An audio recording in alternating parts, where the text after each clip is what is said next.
Falls నేరేటివ్స్‌తో తన ప్రభుత్వాన్ని గద్దెదించారు 2020లో. అదంతా పక్కా బైడెన్ చైనాతో కలిసి చేశాడు, లేకపోతే ఇంకొక దేశంతో కలిసి చేశాడు అని పదే పదే చెప్పుకొస్తాడు ట్రంప్.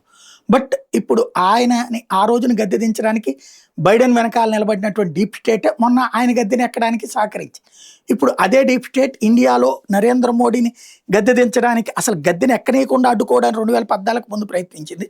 2019లో దించడానికి ప్రయత్నించింది. పాకిస్తాన్‌తో కూడా చేతులు కలిపి చివరికి భారతదేశం మీద 2 సార్లు దాడులు చేయించింది, పఠాన్‌కోట్, పుల్వామా. బట్ ఆ రెండిటి తర్వాత కూడా ప్రజలు మోడీనే నమ్మటం అన్నది అది ఊహించలేకపోయింది.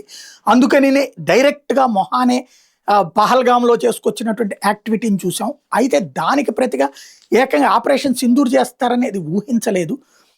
దాంతో అట్లాంటిది వర్కౌట్ కాదని ఇక తప్పుడు నేరేటివ్ ప్రచారాలు ప్రారంభించింది deep state.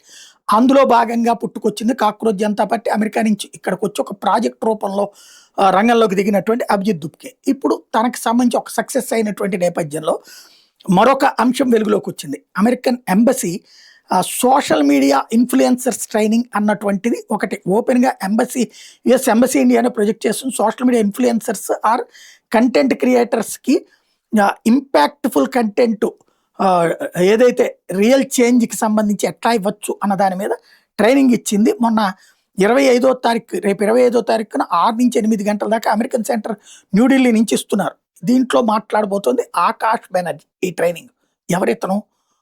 Purely Marxist supporter. అంటే భారతదేశంలో నక్సలిజాన్ని అంతం చేస్తుంటే ఆ నక్సలిజపు భావజాలాన్ని వ్యాప్తి చేసే వ్యక్తి ద్వారా మన యువతకి ట్రైనింగ్ ఇప్పిస్తున్నది అమెరికన్ ఎంబసీని అంటే ఏంటి సిచ్యుయేషన్ అన్నది ఆలోచించాల్సి ఉంది.